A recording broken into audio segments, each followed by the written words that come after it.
If you're an online seller and you don't receive a 1099 after the end of the year that shows your total sales, that means you don't have to report or pay taxes on your reselling income, right?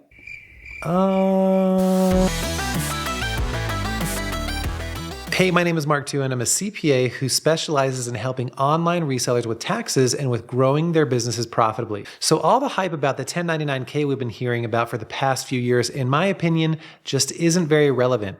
The fact that it's such a hot topic makes us think there's something new that we are going to have to do, and it makes us think we're going to have to file new forms or pay additional taxes.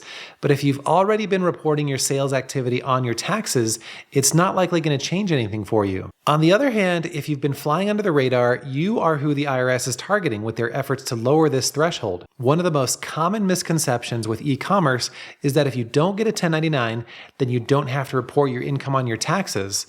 This, unfortunately, is not true.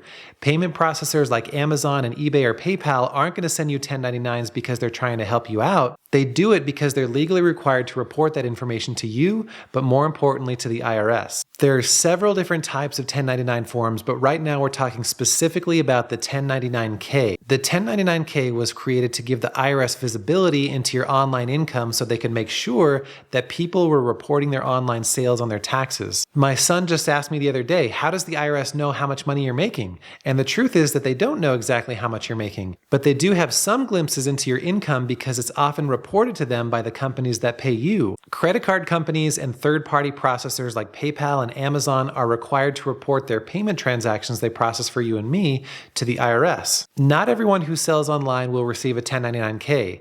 You'll usually only get one if your sales exceed the legally established threshold, which historically includes anyone who has online receipts greater than $20,000 and more than 200 transactions. It's not over $20,000 or over 200 transactions. You have to have both sales over $20,000 and over 200 separate transactions. And that's per platform, whether that's eBay, Amazon, Etsy, and so on. You have to exceed that threshold on any one platform. It's not the total of multiple platforms. It's possible the payment processor makes a mistake and sends you a 1099 if you're below those thresholds, but the requirement is for them to send you a 1099 if you meet both of those criteria. And honestly, it's a bit of a disaster right now. They said they were going to reduce the threshold to just $600 for 2022, but then delayed it until 2023.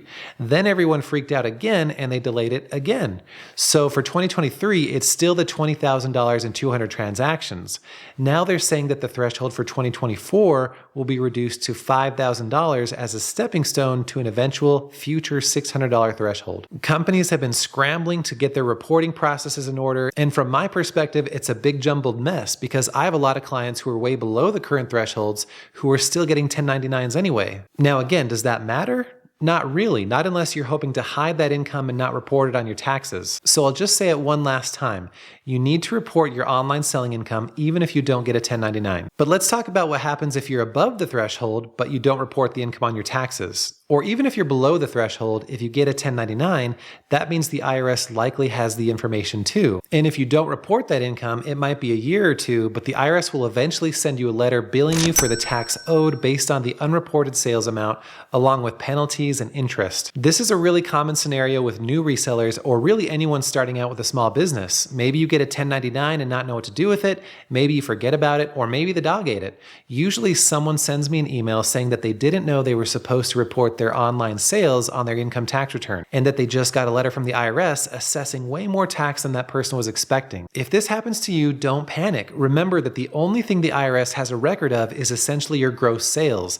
They have no idea what your business expenses were, what you paid for inventory, for supplies, software, warehouse rent, contractors, and all the other expenses. For example, let's say you get a 1099 that shows the total sales of $30,000. If you didn't report that on your taxes, they'll eventually send you a letter that says, hey, you underreported your income by $30,000 and now you owe us $8,000 or something close to that. Now, what you don't want to do is just freak out and pay it. Make sure you understand why you're getting this letter. I can't tell you how many times where I've seen a situation where the tax the IRS says you owe is not in fact the amount of tax you owe. What you usually need to do in this case is go back and submit an amended tax return, where you'll not only show the gross sales, which the IRS already has on file, but also all of your deductions. So let's say you actually had $35,000 of deductible business expenses. That would leave you showing a loss of $5,000. And if you were at a loss, you're likely entitled to an additional refund rather than having to pay in more tax. One more thing to be aware of is that a handful of states now have their own thresholds for requiring 1099s. So even if the IRS doesn't have visibility to your sales, your state still might. In conclusion, don't forget to report your online reselling income whether or not you receive a 1099. If you want to feel confident going into this year about your tax situation, use the link below to sign up for my free 2-day virtual reseller tax challenge, in which I'll be doing trainings, talking with special guests, live Q&A, raffles, and giveaways. It's the first time I've ever done something like this, and I think it'll be incredibly beneficial. Subscribe for more videos on how to get your taxes and accounting on track in your reselling business, and check out @NotYourDadCPA on Instagram for more tips and behind the scenes. I want to help you optimize your tax situation so you can ditch the anxiety and focus on building your business profitably.